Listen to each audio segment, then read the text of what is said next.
Welcome to Bounce Off, a SlamBall podcast, the SlamBall podcast with myself, Sam Roberts. And you might be starting this first episode with a pretty big question, which is, what is SlamBall? Well, don't worry, I'm here to give you a little intro to the sport of kings, or at least people who want to use trampolines to dunk harder, better. In this episode, we'll talk about the sort of basic comparisons for SlamBall, what sports is it similar to, what are the main rules of the game for people who are new to this sport, what are the positions that someone might play if they are involved in SlamBall, and a little bit of the history, predominantly how we got to where we are now and what the sport started as. Then there's going to be a little look forward to this first inaugural season on ESPN with the 2023 SlamBall season. It's going to be a fun first episode. I'm really excited to get into this. This is obviously the first episode of Bounce Off, my first opportunity to speak about SlamBall in this manner. And we're going to have some more episodes hopefully throughout the season. I'm hoping to sort of review everything that goes on with SlamBall in 2023. So at the end of this one, we should be able to move forward going with previews for the 2023 season and looking at all the teams. But we'll get into that. First question, first things first, is what is SlamBall? Right? That's what everyone's here to find out, what is SlamBall. So you might have seen over the last week announcements that SlamBall is back on ESPN. It started in like 2002. 2003 were the first couple of seasons. 2008 was its last season in the US, and then it's had a couple of international seasons in China where they have also managed to build a successful college game around SlamBall. The sport is a mixture between, I would say 3 sports, they would say 2, but I'll explain why I'd say 3. So it's a mixture between basketball, American football, ice hockey, and then I think actually it's also obviously trampolining, gymnastics trampolining. So in terms of with basketball, there's 2 hoops, one on either side of a smaller wooden-based court with a spherical bouncing ball that you put through each hoop to score points. There are only 4 players on the court at each time for each team. The major difference between this and just 4-on-4 basketball is that it's full contact, much like American football. Tackles or body checks like in ice hockey. The reason I say it's similar to ice hockey as well as basketball and American football for the majority of their audience, but you might have heard I'm not American. It's like ice hockey because there's also a plexiglass wall that runs around the outside of the court. And in terms of substitutions in game, it's rolling subs, so players can just jump the guardrail and swap with one of their teammates. Each SlamBall team is comprised of 8 players, and those 8 players are divided into 3 different positions. We'll get to those 3 positions later on. First episode, we're all new to this a little bit. The biggest difference between SlamBall and any of those 3 other sports is, as I say, the gymnastics element, the trampolining element. So underneath each basket, at each end of the court, there are 4 trampolines. There's one right underneath the hoop, 2 either side of that, and then 1 at the top, just inside the 3-point line. Yes, there is a 3-point line. The aim of the game is to, dunk the basketball, but you can score in many other ways, just like normal basketball. You get 3 points for a dunk made, 3 points for a shot outside the 3-point line, which is standard basketball 3-point line. But you can also get 2 points for any shot made from a trampoline that isn't a dunk. That includes thrunks, weirdly enough. If you're a basketball fan, you'll know like a throwing type dunk. Your fingers need to make contact with the rim for it to count as a dunk, and that's the only way you can get the 3 points. The game is divided into 4 quarters, each with 5 minutes of time and a 15-second shot clock. It's running clock, unless it's in the last 2 minutes of gameplay, I believe, in which case referee's whistle creates a stop clock. That's just for any sort of last minute. I was watching some older footage. You can watch seasons 1 and 2 of SlamBall from 2002, 2003 on their YouTube channel right now. And there was a game that came down to, it was a 3-point lead for one team. Whistle was blown in the last 5 seconds, so that stops the clock. Really fast paced other than that.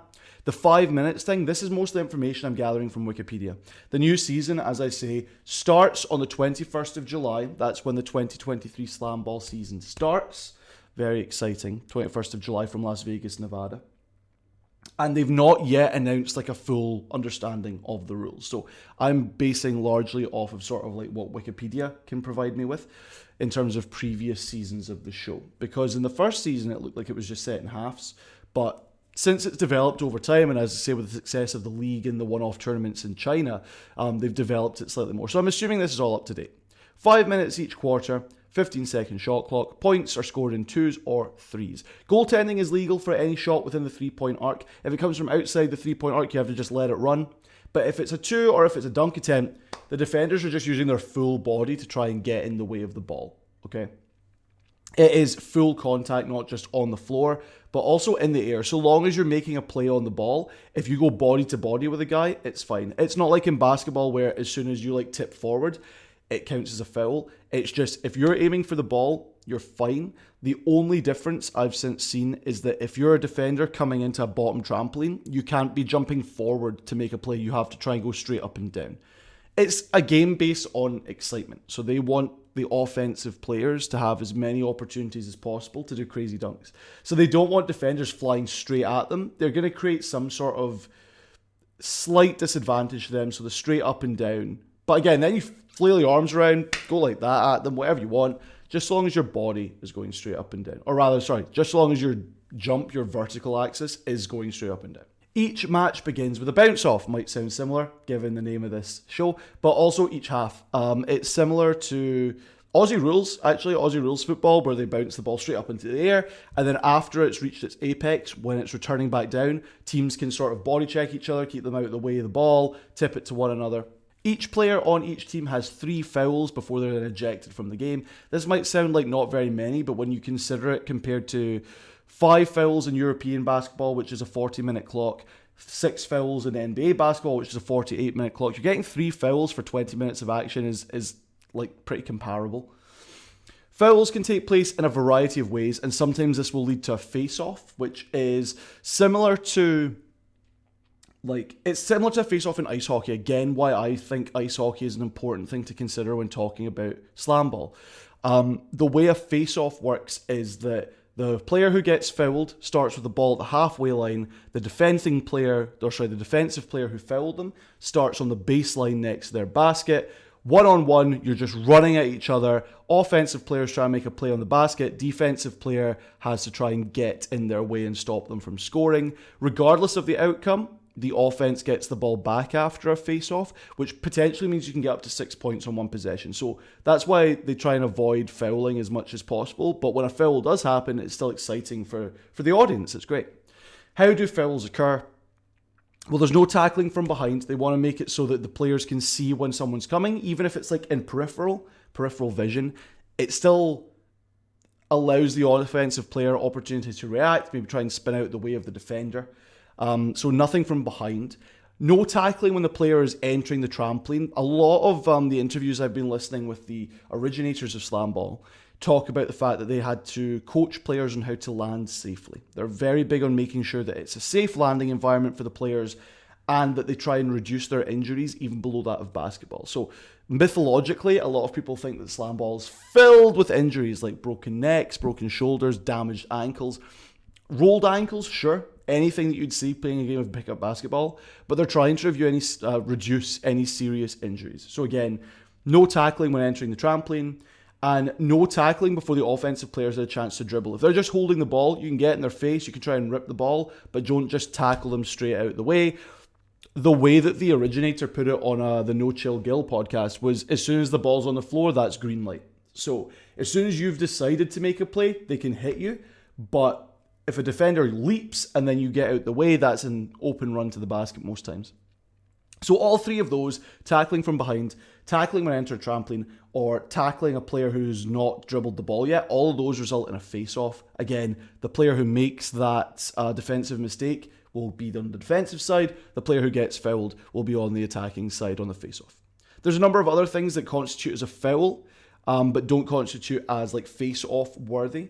So, for example, no 2 players can be on the same trampoline at the same time. That's 2 offensive players from the same team. Again, there's 4 trampolines. No 2 players from the same offensive team can be on the same trampoline at any one time. Again, The interesting thing about the way this is listed on Wikipedia is this comes under fouls. But I can't imagine that you'd want a player to get ejected because they've made that mistake too many times. So this is something that would be interesting to find out if that's evolved over time or if SlamBall wants to stick with that metric, because I can only imagine it's again a way of like, they expect their players to know what's appropriate and what's not appropriate, what you can and can't do in game. So they want to make sure it's like that's you will be reprimanded for getting that wrong. Same with that. 2 players from the same offensive team can't be on the island at any one time. The island is sort of like, it's a protected bit of ground between the front and back trampolines inside, like sort of right in front of the rim, sort of like where you'd be taking off for a layup type thing. So you can't have multiple players standing on that at the same time. Similarly, with the island, you also can't take a shot, and you can't be there for more than 3 seconds. 3 seconds counts as a foul, I believe, but the shooting from there, it's more just like they don't want you to do that. All shots have to come from within the trampolines, basically. Or a 3-point shot from beyond the arc. There's also charges in SlamBall, so if a defensive player is holding their ground, whether that be on the trampolines, on the island, on the 3-point line, if they're holding their ground and the offensive player makes contact with them, much like basketball, that's a turnover. Defense gets possession of the ball. A defensive player also can't get in the way of an offensive player's landing spot on a trampoline on purpose. That would also result in a face-off. And again, this is just a way of reducing any sort of dangerous landing opportunities for the offensive player. We want to make sure it's fun and entertaining and high energy, but the organisers obviously don't want people breaking legs because they come down on a defender's foot. Just stay out the way, give them safe landing space, but go for them in air. That's basically it. There's also no physical or verbal abuse against the referees, and any of that, and also any sort of fighting with other players beyond the normal tackling situation, can result in a technical foul. Each player gets 2 technical fouls and they're ejected from the game as well. I think the reason that a lot of these would be considered fouls but not result in face-offs, and as I've said, seems somewhat like minimalistic for being worthy of one of your 3 foul calls. I think it's just to drive teams to get more creative. Again, there's 8 players in each team. The whole game goes about 20 minutes. So if someone gets, the 3 fouls after the second quarter, that forces a team to maybe use the 8th guy on the bench because the other players aren't suited to that position. Speaking of being suited to specific positions, SlamBall has 3 major positions on the court. All players are expected to be able to attack the basket or defend when necessary, but that's sort of similar to basketball. All players are offensive and defensive at certain elements of the game, but you still have tentpole positions that delineate what your focus is going to be on the court. So within the sport of SlamBall, you have the handler. They're in charge of running the offense on the floor, calling out plays and organizing their teammates. It's considered similar to a point guard in basketball. Now, if you're comparing it to point guards, these players are going to be faster, smaller, better at handling the basketball, and more often than not, the best passers on the court. Their court vision is going to be their primary focus and their strength. So a handler in SlamBall is going to be responsible for making the right play, passing the ball to players who are making an attempt at the basket, or knowing when to pull back a little bit. Not too much pull back in a game with a 15-second shot clock that's all about running and gunning, slamming and shooting threes, but they are in charge of organizing what goes on the court. You also have the gunner. Those are the team's primary scorers. They head to the basket most of the time, and they're focusing on making big dunks and racking up points. Again, you get 3 points for a dunk, so it wasn't uncommon in early series in a 20-minute game to have gunners who would be scoring 20 to 30 points a game just because they're constantly going to the basket. And if they've got the right handler on their team, they're going to be getting really good alley-oop passes above the defender because they're getting a run into the trampoline sort of thing. They're athletic, strong. They occupy a similar position to wings in both football, soccer for Americans, and ice hockey. Someone who's sort of always looking to go for a big score, but will also have to come back and play defense on occasion. That's why I'm saying wing and not necessarily saying striker.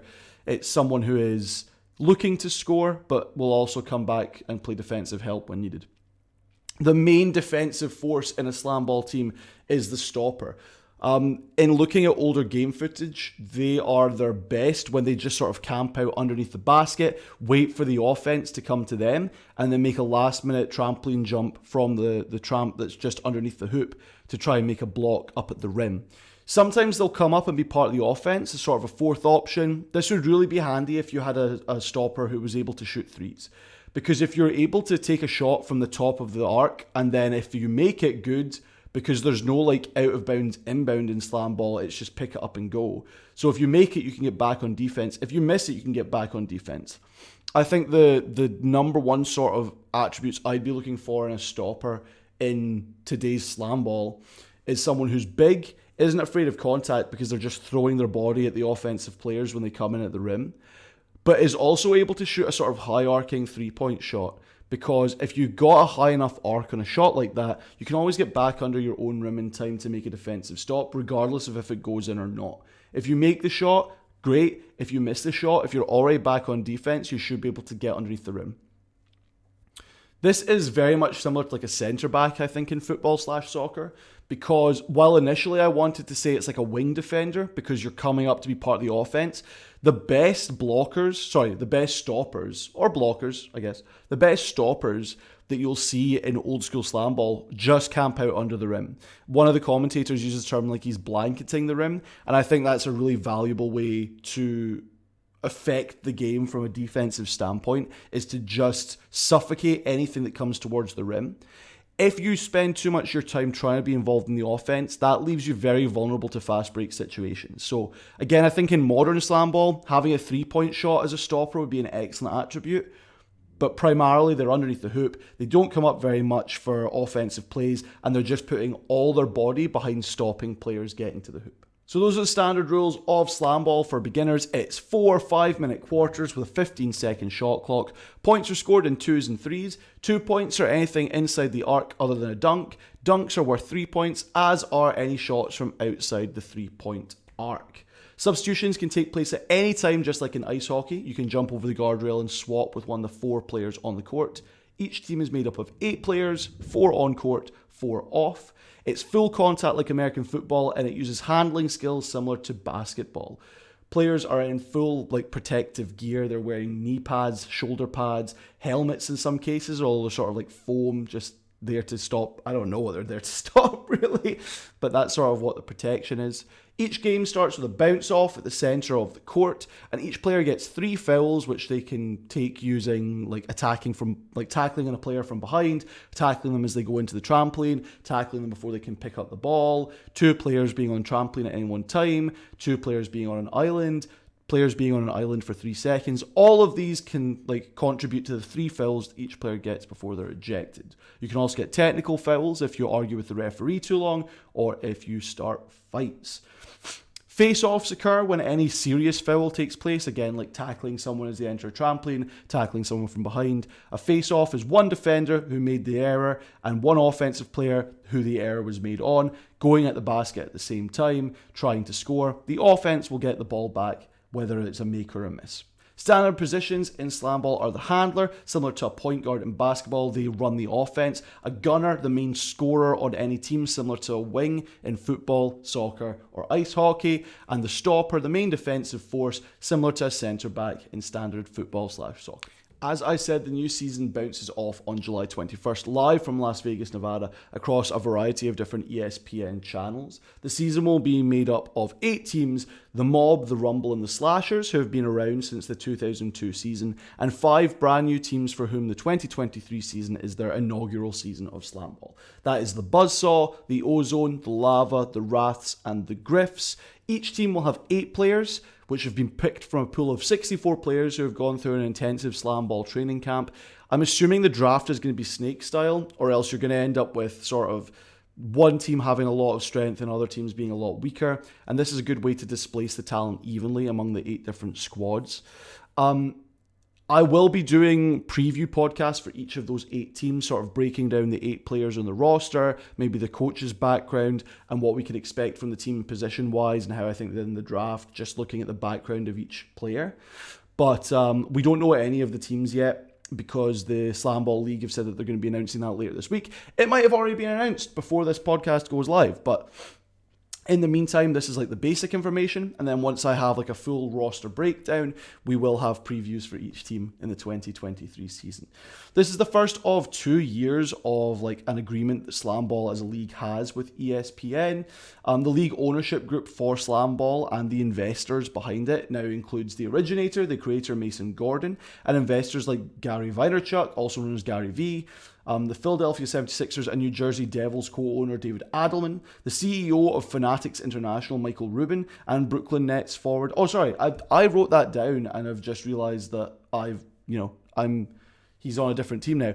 Boston Celtics power forward Blake Griffin. All of these different people got involved in this first round of investment, which came at about $11 million. There's other investors involved in this. You can look up all that information online. But the main idea is that it's a variety of people from the sports world, both professional and fan-based. And also with Gary V, you've got sort of marketing and investment influencers who have a lot of pull on social media that have taken a shine to SlamBall. Why have they done this, you ask? Well, because it's incredibly exciting. They want to market themselves as the cross-section between basketball and American football, and also as like a true tertiary sports option. The owner, the originator, Mason Gordon, was talking a lot in different interviews about the UFC and MMA and sort of how he sees SlamBall as being like a multidisciplinary sport similar to those where football players, basketball players, ice hockey players, volleyball players, long distance runners, whatever your athletic background, you could potentially make it in SlamBall if you can apply those traits to the sport. I said long distance runners, and now I'm thinking about Mo Farah taking on like a defensive end in American football and just getting snapped like a twig because there's no other outcome I see from that. So maybe not long distance runners, but if you're like a shot putter or power lifter, sure, go and be a stopper. Go and just take everyone on at the hoop. But it's an incredibly exciting prospect, and that's why it's getting investment, because it is being described as NBA Jam in real life. It's a video game come to life, and it's an opportunity for players who maybe could have gone to the NBA, but things have gone slightly wrong, or just they didn't get the right machine behind them, or they were in a college or university that didn't utilize them to their full potential, and they don't want to go overseas, and they don't want to play in the G League, but they want an opportunity to play some sort of sport, and they think SlamBall would be a great opportunity. On top of that, like I say, the inaugural season was in 2002, 2003 was the second, 2008 was its last season in the US.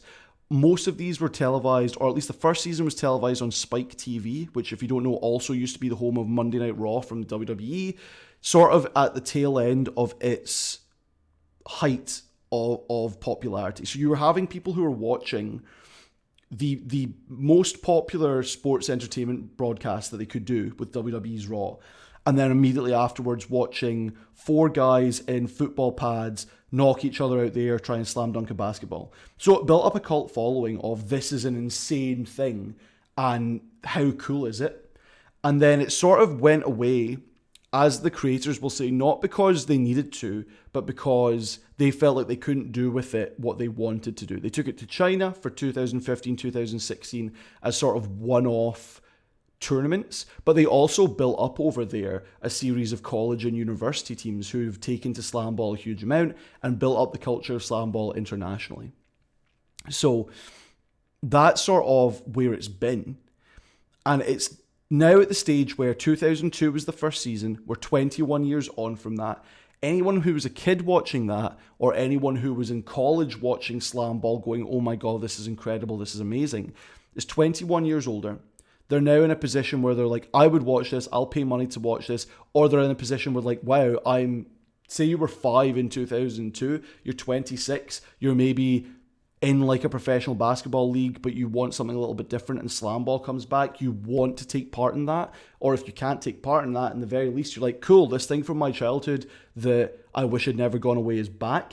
Not only is it back, but back in the day, they would pre-record everything and edit it together to be as exciting as it could be. Now it's live sports. It is live sports. They're focusing on betting. It's coming live from Las Vegas. It's something you can get invested in the teams. With the CEO of Fanatics on board, you bet your bottom dollar there's like merchandising opportunities, both like in the US and internationally. With ESPN as the major broadcasting partner, that's a lot of eyes. With one of the co-producers of The Last Dance on board for this new league, and has been since the start, by the way, but he is part of this now and has got that cachet with The Last Dance of being an incredible documentary filmmaker. There's an accompanying documentary that's going to come along with this new season of SlamBall. ESPN is going to be airing 30 hours of content based on the league in general. And there was also talk, it's sort of not been mentioned recently, but in listening to some interviews, that same co-producer of The Last Dance, whose name I should really get up because I'm doing him a great disservice by not saying his name out loud. Mike Tolan.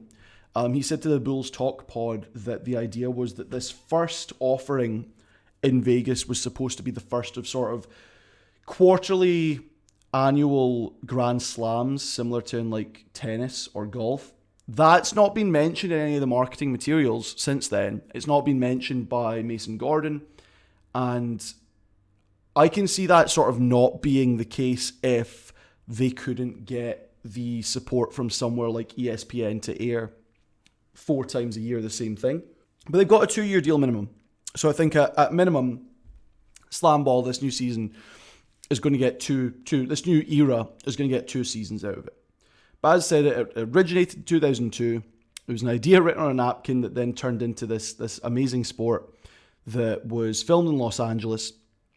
And because it was filmed in Los Angeles, and because they had like a couple of different industry connections, and because it's insane as a sports option, there are a couple of notable alumni that are involved. So the first person that always comes to mind, and one of the first people that gets mentioned with regards to SlamBall and the weird like celebrity connection, is Ken Carter, the man who the film Coach Carter is based on. Yes, he was a real guy. Not only was he a real guy, he is the first ever coach to win a SlamBall championship. He was in charge of the Mob in the 2002 season, also 2003 and in 2008. And in those 3 seasons, he had the first ever championship win. He then lost in the semi-finals and then lost in the finals with the Mob. So he's probably the most successful coach in franchise history, and it has been stated that he's going to be back and involved in the 2023 season.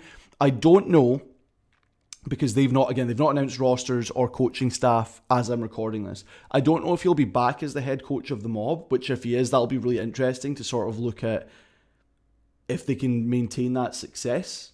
And if Ken Carter is an incredible coach for SlamBall, which would just be really cool. Or if he's just involved in training the players, because all they've sort of said thus far is that he was involved in the pre-season training camp that's sort of getting the new players up to speed with how SlamBall works. Also in the history of the league, Joe Bryant, the father of Kobe Bryant, he coached the Bandits to a losing season in 2003. And if Mason Gordon or anyone from SlamBall ends up watching this, please bring back the Bandits. I love the Bandits. There was the Bandits and there was the Diablos, and I want both teams back. If you could expand the league to 10 teams for 2024 and add the Bandits and, the Diablos, I'd be very happy. So yeah, Joe Jellybean Bryant was a coach in 2003. Former NBA All-Star Xavier McDaniels won the 2003 championship as coach of the Riders. There's a lot of former NBA guys who are involved in the league but not taking part. Something that Mike Tolan also said in his interview with Bulls Talk Pod was that they don't want to do the same thing as the Big Three in that it's retired NBA players and players who are like former NBA stars taking part. Their focus is on new era talent. The players who were college stars, college athletes, the way they put it is there's thousands of players you see in March Madness who want to make it to the NBA, not even including international stars. And then only 60 get drafted. And again, it's hybrid basketball, football, ice hockey. The owner, Mason Gordon, wants to make it a 50-50 split between former basketball players and former football players. So if you then include all the former football players who are involved in March Madness or the equivalency in the NCAA, if you think about them, not all of them can play in the NFL, not all of them can play in the XFL, not all of them can play in the CFL. There's got to be opportunities for them as well. And so there's a real opportunity for them to join the SlamBall League, to be part of this, this league. And so that's why the focus is not on former NBA stars, but on building their own stars. And as has been referenced a number of times, specifically making their own like Conor McGregors, people with big personalities that drive interest in the sport, because people go, that's a really impressive athlete and not saying these cool things, and he's got all this personality. So that's sort of the focus. But yeah, so former NBA All-Star Xavier McDaniel, former Seattle Supersonic Brian Taylor was the coach of the Steel in the 2003 season. They finished 7th out of 8 teams, which isn't a great season for Brian Taylor. Knicks legend John Starks was in charge of the Maulers when they took 5 games out of a possible 12 in the 2008 season. Former Nets, New Jersey Nets All-Star Kenny Anderson was in charge of the Hombres, another great team name, when they lost in the semi-finals of the 2008 season. In terms of like former players that are known, LaMonica Garrett, who played Deputy Sheriff Kane in Sons of Anarchy, and Mike Ritter in the show Designated Survivor. He was the league's leading scorer and an all-star, which is sort of like the top 4 players in the league, I suppose, when playing for the Mob in all 3 of the original series. So I don't know which season he was an MVP on. That's my bad for not doing enough research on LaMonica Garrett. But he was a beast in watching like old game footage. War number 99. Again, so this is someone who's gone on to Hollywood and become like an actor. And you look at the game footage. He wears number 99. He's in the Mob, right? So the team that Coach Carter coached to be like one of the best teams in SlamBall that's back again this year, right? Wears 99, decked out in black and red. He gets, what is it that happens in the game? So someone tackles him a bit rough. And so on the next defensive possession, he wipes them out as they're like setting foot on the trampoline, which immediately leads to a face-off. And he's like, yeah, I got this guy.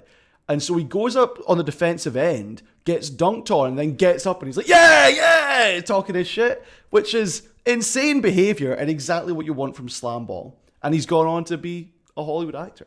The other person that always gets brought up is for any gaming fans, for anyone who is a purveyor of the finest content on YouTube. You might have heard of Screw Attack, which is a YouTube channel for video games. You might have seen Death Battle, which pits fictional characters against each other and fights to the death, which is a Screw Attack property. The founder, of Screw Attack, Craig, formerly known as... Why am I blanking? Stuttering Craig is apparently what his nickname used to be. He was in the first 3 seasons and was approached to buy a team a couple of years ago, but I believe turned it down. Craig from Screw Attack is also a former member of the SlamBall fraternity. So, a rich history of SlamBall, rich history of teams and of players and of NBA involvement in the world of basketball. I think just based on that short history I told you, if Coach Ken Carter is back as the head honcho of the Mob, the godfather of the Mob, you have to look at them as potential favourites for what the 2023 season will look like, just based on what we're seeing from them. So with all that little bit of history, let's have a slightly closer look at what this season is going to look like so far. Again, this is what's been announced. I just took a quick break to check the SlamBall Twitter feed, and they're announcing all of their team names starting today, which is the 27th of June. So these team names, or at least the 8 team names I think they're going with, are already on the Wikipedia page, and they've announced one of the new ones just now, the Griffins. So that's a better confirmation on Wikipedia. It's got it as the Griffs, which I assumed was Griffins, but you can never be too sure because sports are weird. There's a team called the Jelly Jammers, for example. Not in SlamBall, in minor league baseball. But so the Griffins are one of the teams. As I say, once I know what the full rosters are going to look like, we will do preview episodes for each of the teams and have a look at what they've got, what they could maybe use, what their strengths are, what their weaknesses are going to be, and what we can maybe expect for them in the 2023 season. Each team will likely, if they're following the same format as previous seasons, will play 10 games, with the top 3 teams then going into a 2-stage knockout of semi-finals and finals to decide who the champion of the 2023 SlamBall season is going to be. Opening night is live in Las Vegas on July 21st from 7 till 9 p.m. EDT, which is about 4 till 6 p.m. in Vegas. Content is going to air between ESPN, ESPN2, and ESPN Plus, and there will be more than 30 hours of live SlamBall programming. So that doesn't even include the documentary element of things that they've said they're going to be making. As I mentioned, Mike Tolan produced The Last Dance, but the company he works for also produced the Redeem Team documentary that came out, I think, last year. Time is a Flat Circle. Ken Carter says back for the next generation SlamBall, as is motivational speaker and YouTuber Hernando Planeles Jr. Hernando Planeles Jr. I'll get better at this. This is my first opportunity to talk about these guys. As he did as head coach of the Bouncers in 2002. The first 3 picks of the draft have been announced, but only one of the teams that they've been drafted to has been, and I don't know if that was intentional, because in the Instagram post by SlamBall announcing who these top 3 picks were, none of them say their teams by name. They just say, I'm really excited to be on my team. But the 3rd overall pick, Bakari Copeland from Decatur, Georgia. I'm Scottish. If I get American words wrong, I'm sorry. The 3rd overall pick did post on his Instagram where he's gone. So he has gone to the Rumble, which is one of those original 3 teams that are part of this league. So as I said, there's 8 teams in the league. 3 of them are from 2002, which is the Mob, the Rumble, and the Slashers. And then there's the 5 new ones, the Buzzsaw, the Ozone, the Lava, the Wraths, and the Griffins, as we now know the full name. So Bakari Copeland is the 3rd overall pick. He is from Decatur, Georgia, and he is going to the Rumble. He last played professional basketball, according to his agency, in 2020 in the Portuguese First Division, where he averaged 10 points per game as a 6'6" power forward. All 3 of these guys are big boys. The top 3 are big guys. And particularly when you look at 2nd overall pick, Taekwon Scott from Long Beach, New York, he's got a couple of highlights from the training that they went through for SlamBall on his Instagram. And you can see why the length has been so important for this new generation of SlamBall, because he's able to do almost a thrunk type motion coming from the top trampoline, which, as I mentioned earlier, would only get you 2 points unless you make contact with the rim. But because of his length as a 6'7" forward, he's able to do a thrunk like motion to get it from distance, but still get finger on the rim, so it counts as a 3-point shot, which is really cool. In his 9 games in Indonesia, he averaged 8 points per game, almost entirely on 2-point attempts. And if you look at the highlights he's got from his time in Indonesia, they are rim rattlers. This boy is just trying to rip down the hoop at any opportunity. But when you look at the SlamBall highlights, it's a mixture of that and also a little bit of finesse around the rim. I know what you're saying. Why would you need finesse around the rim? You're just trying to dunk it. But if the stopper is close enough to the hoop, sometimes it's useful to be able to maneuver in air and at least get a layup in so that you can get the 2-point opportunity. Even if you can't get the full 3, it's better to come away with something than nothing. And so the fact that as a 6'7" forward, a big dude, he can do the dunking, and then if he needs to, he can do a little bit of finesse. So I'm excited to see Taekwon Scott. The number 1 overall pick, and the guy who played basketball most recently out of these 3, is Bryce Moraine. There we go. That's my fault for being Scottish and knowing the word Moraine. Bryce Moraine from Tampa, Florida. His last high-profile, high-level basketball was at Florida A&M in the 2021-22 season, his 5th year of eligibility for college basketball, where as a 5th-year senior, he was averaging 10 points per game and 2 assists on 50% from 3-point line on 33 minutes per game. Now, you might be thinking, why am I bothering to talk about 3 points? Well, if you watch the old SlamBall footage, a lot of those guys could lace it from distance. A lot of good three-point shooting. And when you compare that to today, where three-point shooting has become even more important in the last 20 years, having guys who can shoot from distance really spreads the floor, which is like an obvious basketball statement, right? But when you can also get 3 points from a dunk just as easily as from a three-point shot, it means that they have to make a decision as defenders. Do they want to guard the three and give up the dunk? Or do they want to make sure you don't get the dunk and let you hit the three? In which case, having guys who can shoot 50% from distance is really valuable to a SlamBall franchise. And Bryce Moraine is the only out of these three guys who was any efficiency from three. So it looks as though with these top three picks, you're going for athleticism. They're all over 6'5". You're going for guys who are primarily forwards so they can go straight to the hoop. They've got a lot of size in them and they can go up against these defensive end football players who are going to be drafted in the stopper position. But the idea that three-point shooting, that's still going to be around later in the 8th round of the SlamBall draft. We'll find out the full rosters later on.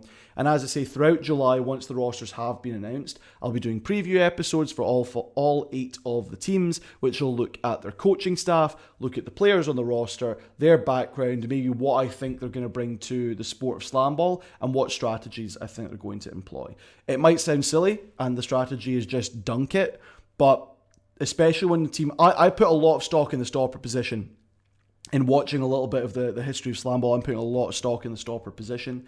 And I think if a team's got a good stopper, the opposition can't just rely on running straight at the hoop, because there's going to be a lot of contact and they're not going to make it. So I think we'll have a full season preview after I've done a preview for each team. So we'll do a preview for each team, and then we'll do what is the 2023 season going to look like, what teams are going to match up well against what teams, what are the strengths, what are the weaknesses overall. But I think, just as a little taster for that, I think the biggest element of SlamBall in 2023 is a successful stopper and 3-point shooting to space the floor. So, welcome. Thank you for joining. I don't know why I'm ending the podcast with welcome, but thank you for joining for the first episode of Bounce Off, a SlamBall podcast, probably the SlamBall podcast, if we're being honest. I know this is being very all over the place, but there's a lot of information I want to get out there. I want to get out to you. You can always follow me on social media at Quantum Roberts, which is also on TikTok, where I think I'll be posting a couple of TikToks about SlamBall in terms of maybe more condensed versions of what we went through here, like the rules and the history and the different positions. But if you like this, make sure you subscribe to Bounce Off either on YouTube or wherever you get podcasts from, because we'll be talking a lot about the whole league throughout the 6-week season. I'd like to try and do it that there's reviews out for everything, in terms of I want to try and review every game and the strengths of each team going forward throughout the season. And I'm really excited about the finals, the league finals. I should add that, actually. No, do you know what? Come to the season preview when that comes out. The 2023 SlamBall season preview on the Bounce Off podcast, hosted by Sam Roberts. That's me. But the first things first has been what is SlamBall? How does SlamBall? Thank you for joining for this and for learning a little bit about the game with me, your new voice in the world of professional SlamBall. And I look forward to seeing you as we preview all the teams in the coming weeks. Have a beautiful day and go Wraths! I've not even looked, we don't even know the rosters yet, but I'm hitching my wagon to the Wraths because I think people are going to mispronounce it, and that's going to be fun, as I have done throughout this entire podcast. So I've been Sam Roberts, this has been The Bounce Off, thank you for listening, and we will see you in future episodes. Could I have done a more generic outro? No, I could not have. Bounce away. Slam a jam. If you can think of a better outro, send it to me on Twitter. Bye guys. Bye. See, this is the hard bit, is saying